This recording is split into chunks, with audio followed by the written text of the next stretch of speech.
You listening to the PRO Media Network. The next level in entertainment. This is Big Q from the Sports Coma chiming in about the Pro Shop. Pro Shop is the platform store, and over 35 different designs are available for your pleasure. The new Drew Orleans shirts are coming in all colors, all sizes. Also for women, men, and children are available.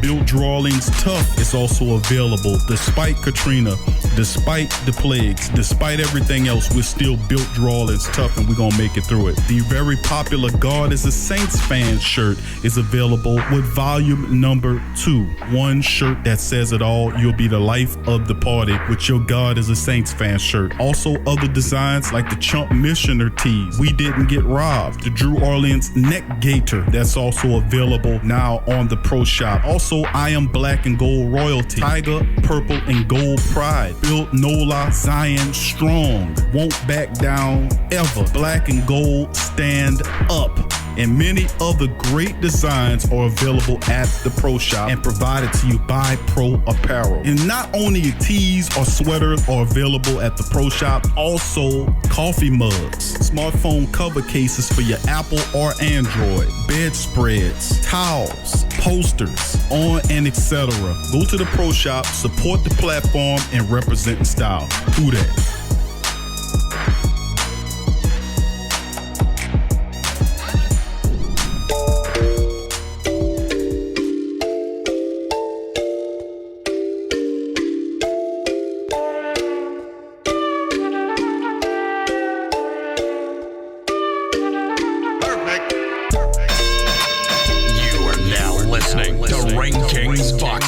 On the PRO Media Network. What's up, family? Thank y'all for joining us on Ring Kings Boxing World. What's happening, family? How y'all doing today? Ring Kings Boxing, we back in effect. We took a little long, and we're back at it once again, talking boxing. Now, there have been some fights that have happened, very weird, strange. How the fight game looks with no fans in the stands. That just show you how important the people are to the whole dynamic. Very strange indeed. But we have some boxing items we're gonna cover with you today on Ring Kings Boxing World. We have a few of them. We're gonna talk about Fury versus Wilder Part 3. We have boxers being handled as opposed to the boxers actually handling the handlers. We'll break that down today. We'll talk about Crawford, Terrence Crawford.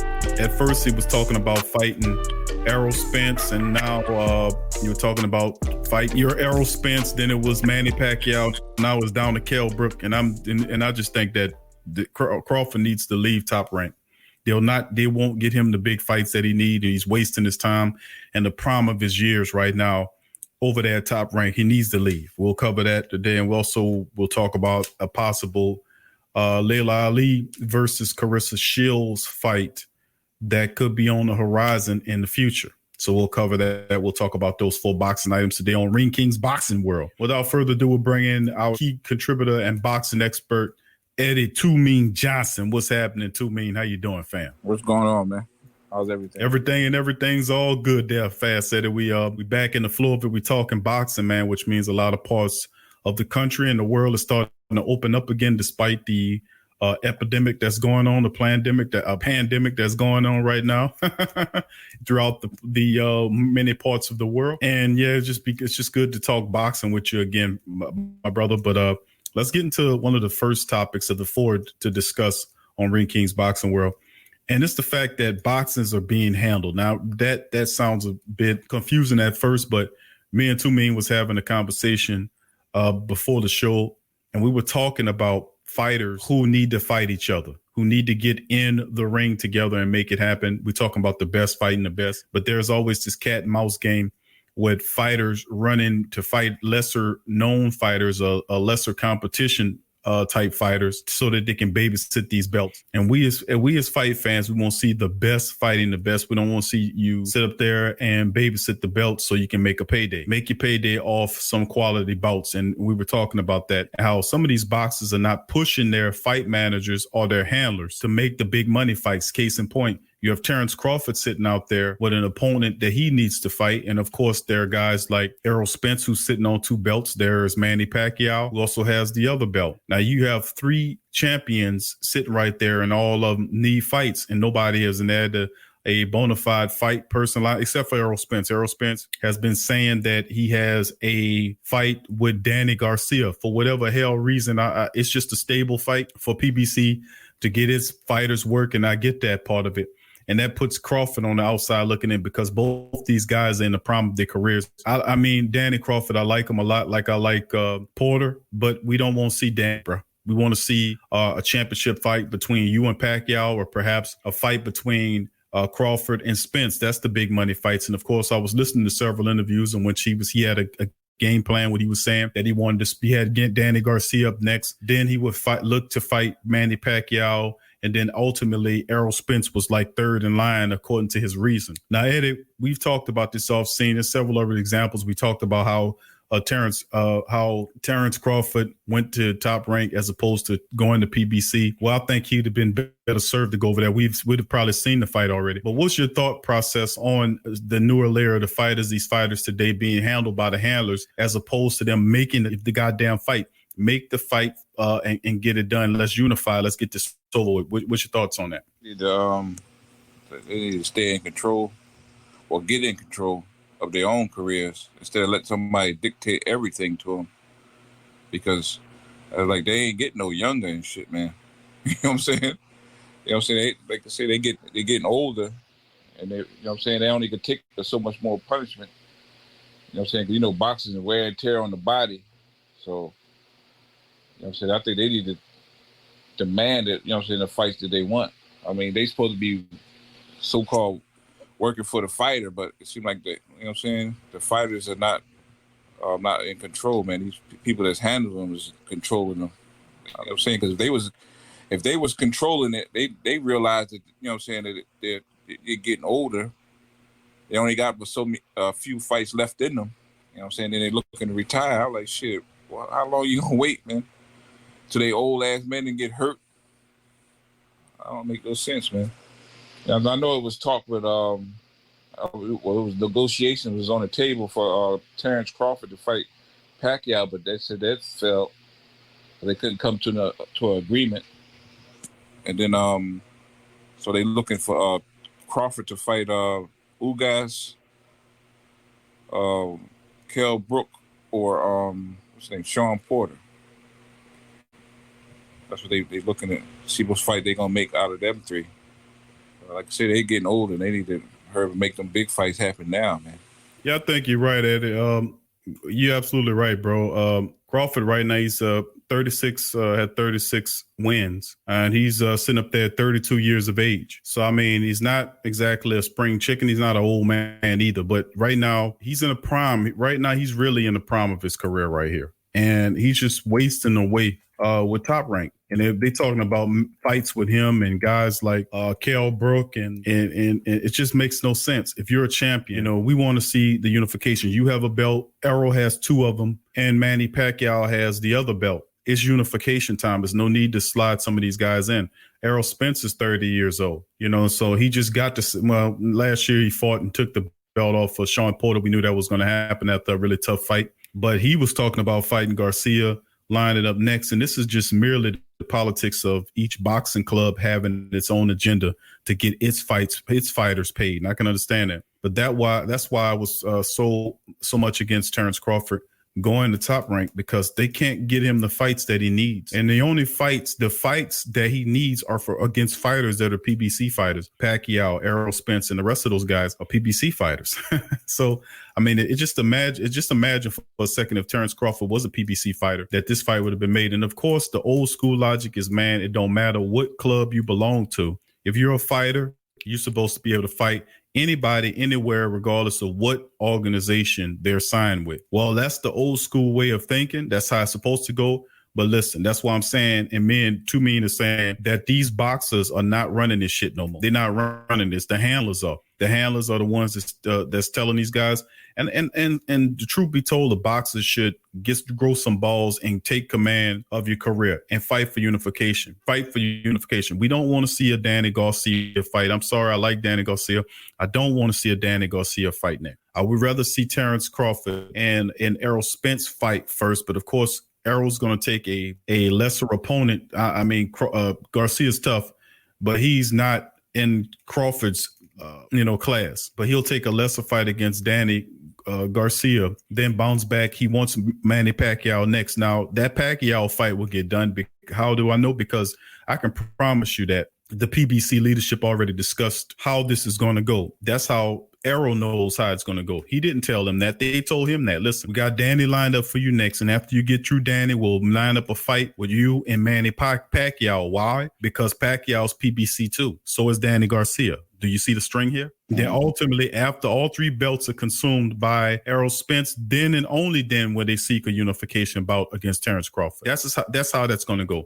Well, that's 3 fights from now, if that's indeed the case. And 3 fights ultimately mean that's at least 1.5 years to 2 years away from seeing unification in the middleweight, in the welterweight division. So, I mean, to me, it's a shame, but this is just what today's boxing has changed out. They talk out of their mouths all they want. They really do. But the truth be told is I've not seen so many people run and talk shit as much as I see a lot of today's welterweights. These guys, I don't care what organization you belong to, whether you fight for ESPN or Fox or wherever you come from, PBC or Top Rank, it don't matter. If you are a champion, you're supposed to go over there and fight that man. Not have some prolonged little way of going all the way around to fight him because he's not in the same gym you are. It's just a shame, man. And then, of course, Terrence Crawford, because of the politics, I think Crawford shouldn't have signed with Top Rank because they can't get him any decent fights. He's fighting subpar competition now, looking at Kell Brooks and all these other. This is absolutely insane. And I think that he should leave Top Rank because they won't be able to get him the fights that he needs. He should have went to PBC is all I'm saying. And Top Rank can't get him the fights. What's your thoughts on that? Yeah, I think that's about right. I agree with you. You know what I'm saying? If he ain't going to take control, you know what I'm saying? He definitely need to go with PBC because, like I said, he keep calling these guys out and shit ain't happening, man. I was like, come on. I mean, it ain't like they in different weight class. They all in the same weight class. They're supposed to fight each other.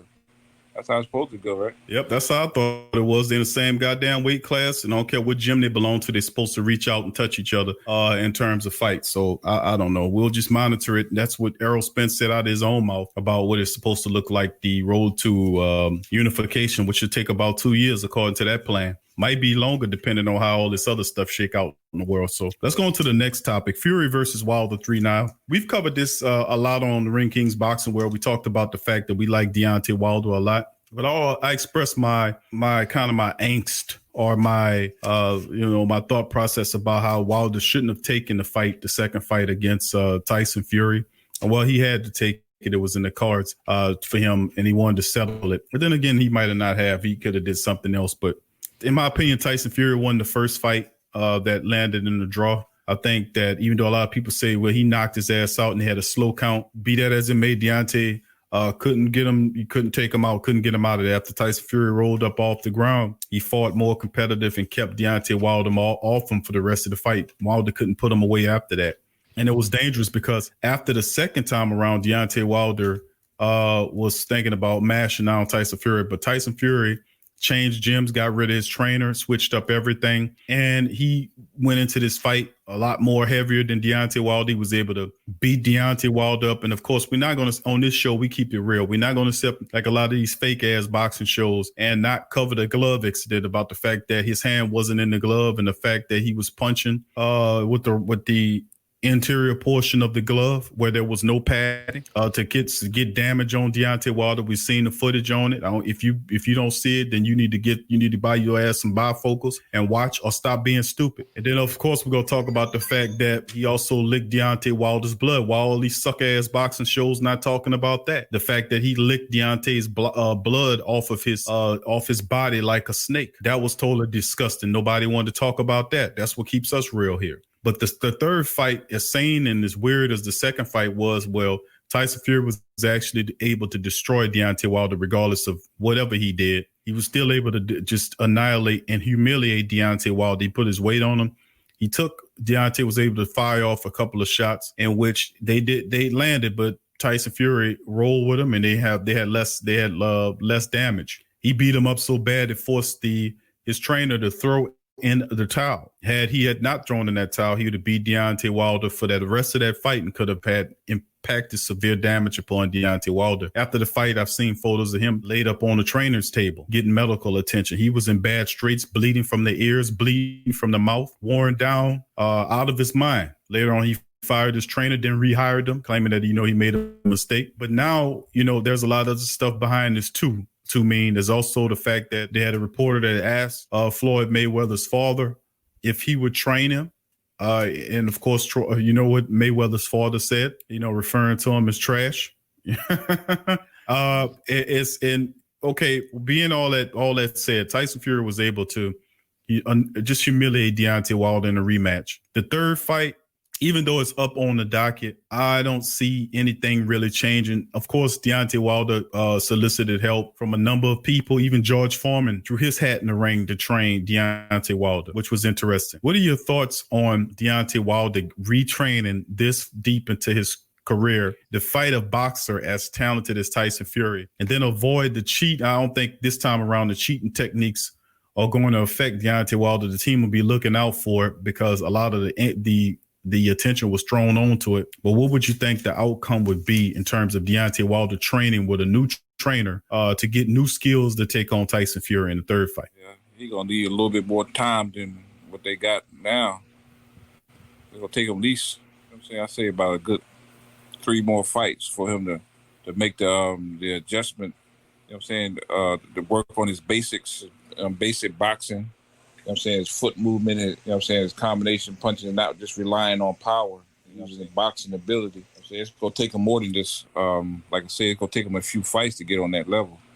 So if he do hire anybody, they got to be able to, be able to get him on that level.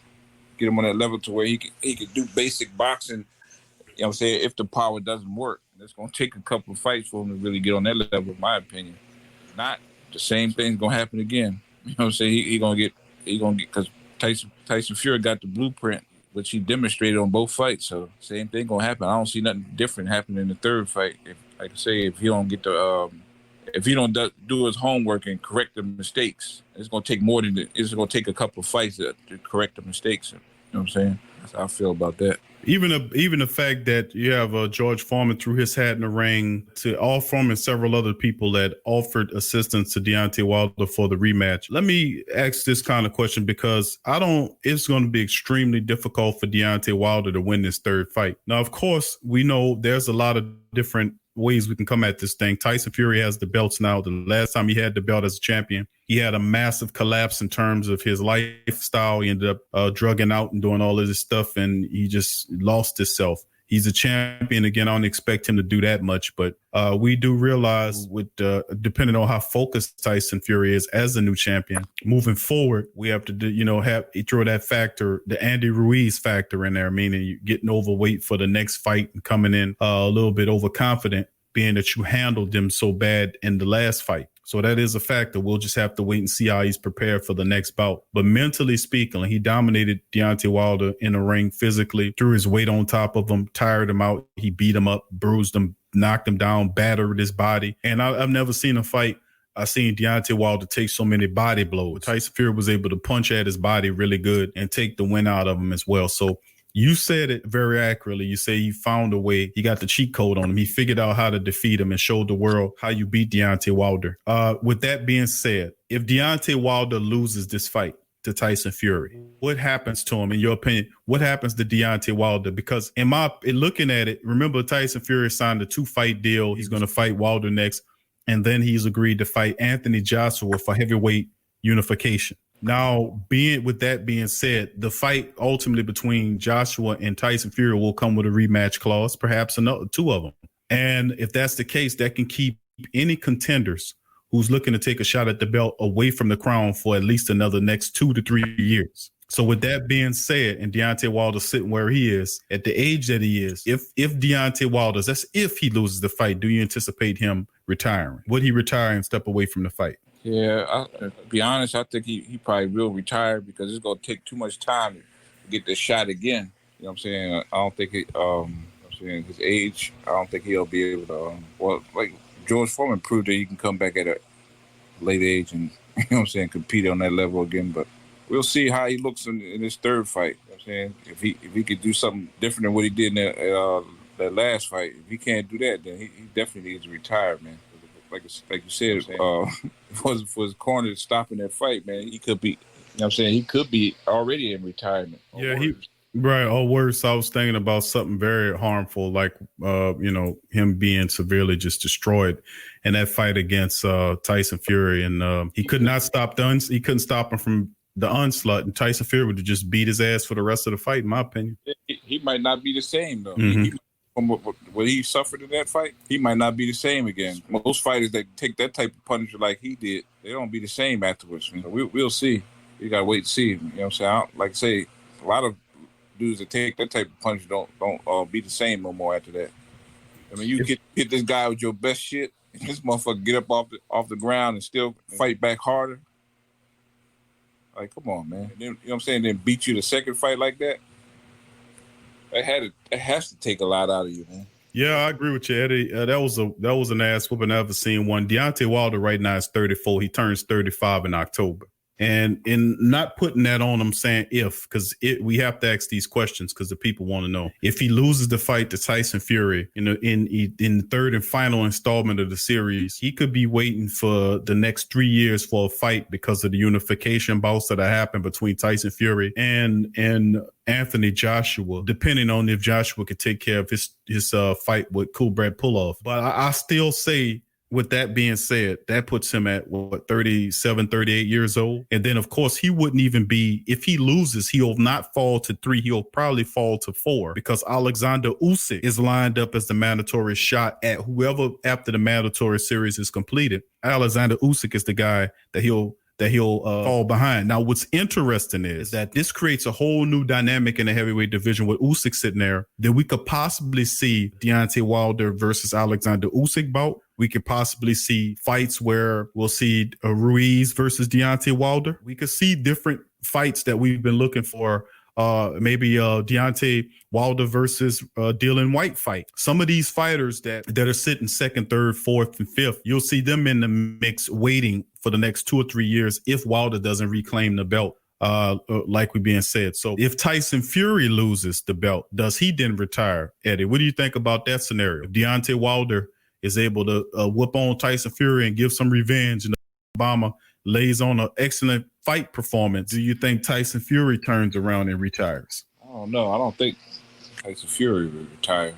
I think if his complexion. I'm saying, I hate to go there, but truth is truth, man. His complexion, you know what I'm saying? They won you know what I'm saying, great white hype. You know what I'm saying? If he was to lose, you know what I'm saying, he would get the winner of whoever Deontay Wilder was to win and then get his belt back and then fight Anthony Joshua, he would get the winner of that. You know what I'm saying? Because of the he got a country backing him that's real big, diehard boxing fans. You know what I'm saying? They want the title to stay over there, man. So I think he would get, you know what I'm saying? He would. I don't think he would retire because he'll get a chance to get it back again easily. He'll get it more easily than Deontay Wilder would because of his complexion. And he's 31 years old. He turns 32 this year. But it'll be interesting to see just how that shakes out as well, because there is definitely a lot of truth to that. Let's move on to our next topic of discussion.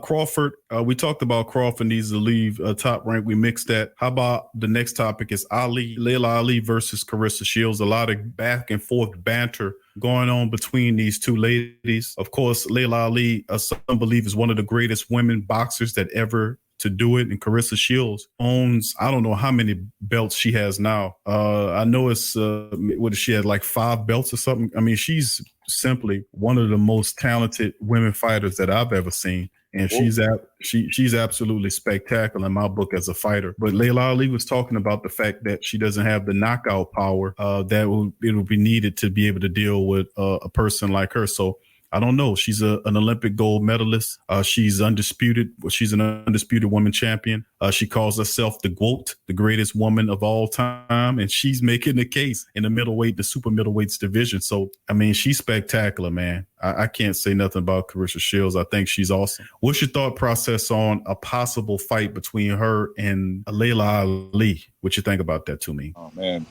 That'll be a good one. But I think Laila Ali been out a little too long. You know what I'm saying? And like I say, Claressa Shields a dog, boy. You know what I'm saying? She be whooping motherfuckers' asses like they stole something from her. You know what I'm saying? So, you know what I'm saying? I think Laila Ali been out a little too long, man. And she's up there in age, too.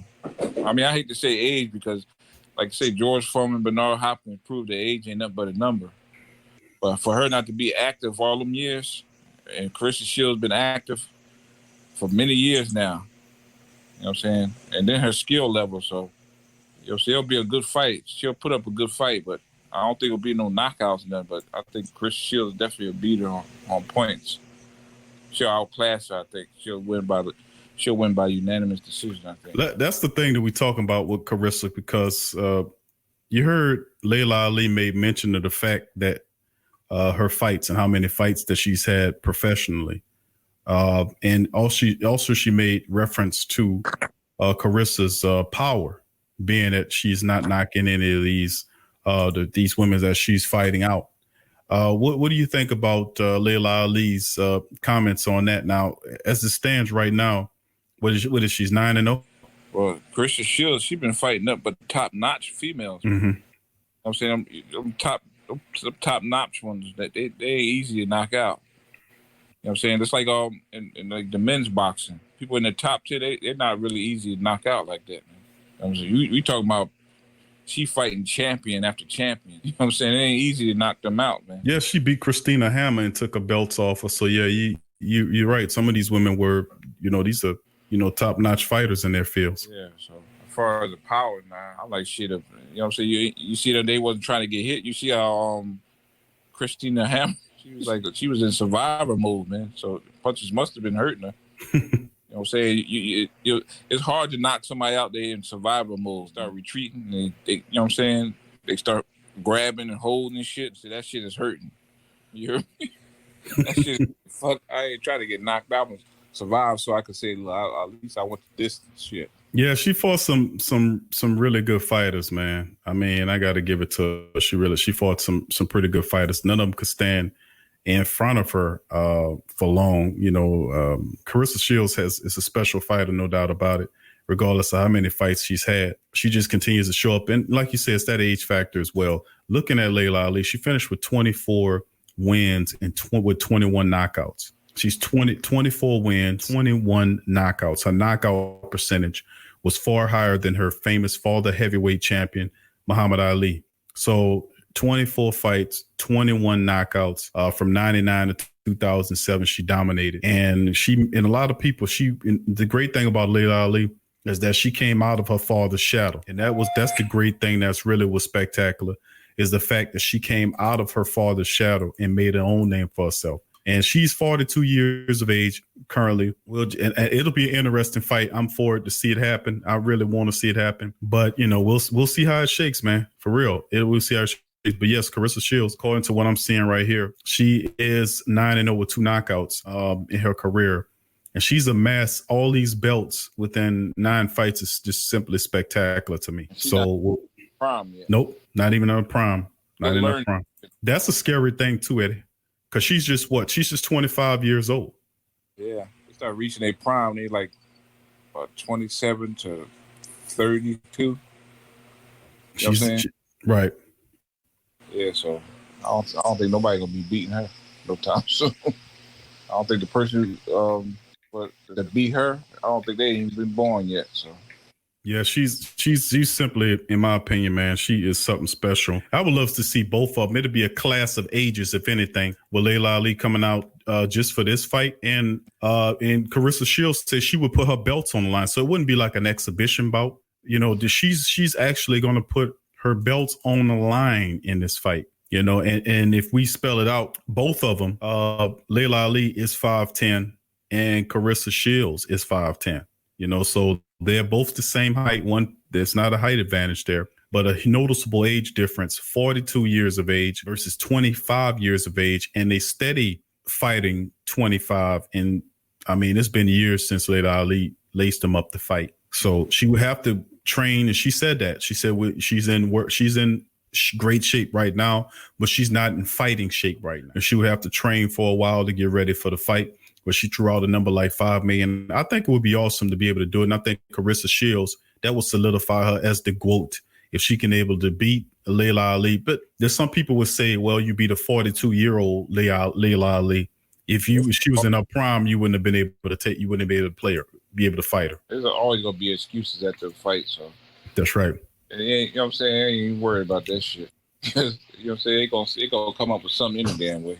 All right, let's go to the next subject here. This is the final one of the show. We were talking off air about the fact that we have so many really great fighters in boxing world that do a lot of things, And we talked about a lot of the fighters versus the environments in which the fighters are come out, because a lot of the environments that most of these fighters are coming out are poor and impoverished places. I posed the question. I said, out of all these boxing organizations and people fighting for the belts, why aren't there more competition from fighters and African-American fighters, black fighters? Why aren't they organizations that are created that rival the WBO, the WBC, the IBF, or the whatever else these organizations? Why isn't that the case? Why don't we see more boxing organizations formed with all these $1 million fighters? I mean, all did we do is fight for other people? We can't fight for our own selves. We can't fight and create organizations in which that we can be enriched. What's your thought process on that? Yeah, well, they're being controlled by the elite. They made deals with these people, and they're scared to break off from them because they're thinking something's going to happen to them. Like, you know what I'm saying? See some people getting taken out when they rebel against them. They're, I'll say, slave masters, man. You know what I'm saying? Modern day slave masters. I'm saying they go against master, they're going to get taken out. All the riches they accumulated is going to be gone. They're going to figure out some kind of way of taking it from them. So they pretty much got them under control. But you're right, but I think they should break off, but they got to have something to protect whatever they're trying to build. So you got to be ready to, whoever's going to come against it, hey, look, if you try to stop this, we're going to stop you. If you can't be like that, I don't see it happening, man. Seriously.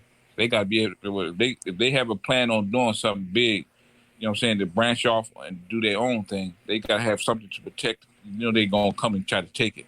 Like they try to do every damn thing. You got to be something in place. Like, okay, you come if you want to. It's a strong possibility that your ass is definitely going to get stopped for trying to take our shit. That's the bottom line, man. I think a lot of that is the mindset of the people who have the organization set up. That's their mindset, that we set this up and this is supposed to be ran for the next 100 years the way it is now. And that's the mentality on a lot of people that build something that they believe is worth something. You got to stand on it. And I agree wholeheartedly with that philosophy. What good is building something only to let somebody take it away from you? That is not what it's about. Whatever you build, you have to be able to stand on it and protect it. And I often say, and I think that if we really want to truly see more diversity in many other areas of professional sports and not just merely be guests in somebody else's house because they invited you in to their house and you don't have your own house and you're merely in the house, you're not an owner of it, that mentality of being an owner should exist in you just like it is in the people that created these boxing organizations. There need to be more competition, and perhaps maybe some of these boxing organizations that we speak the truth about into the future that will be created won't nearly be as corrupt and evil as some of these boxing organizations not right now. Totally disorganized, totally corrupt. They go over, they fumble and stumble over their own rules all the time. You got boxers that's suing them, like White suing them, the WBC for an opportunity to fight for him. He's been sitting there for 2-3 years, waiting for an opportunity to fight for the belt. They just create belts out of the thin air. I mean, it's absolutely insanity, man. And me, for one, I think that competition is a good thing, unlike what Rockefeller said when he said competition is a sin. I disagree with you, Rockefeller. I say that is not a sin, and I think that competition is good because you get a better product. When you know that somebody's on your ass competing messing with you, that you got to make the right decision. So I agree with that. And hopefully some of these boxers that's getting their brains beat out so another man can get a portion of their money, hear this, and understand that, man, that man right. We need to start our own boxing organizations. Just like you can start a gym, just like you can go out and get your own clothes line or shoes line, take it up 3 or 4, 5 levels higher and create a boxing organization with your thumbprint on it and take it into the future. That's my thought process on it. I'd like to thank everybody for joining us today on Ring Kings Boxing, The Return. Good to see you and be back at it talking boxing. We'll be doing our Ring Kings Boxing shows every week on Ring Kings Boxing World. So if you enjoy our commentary, please subscribe and join the show. Listen to the show, share the show, hit that like button, and share the show on your social media stream. From me and Too Mean Johnson, thank y'all for joining us. Peace. Peace.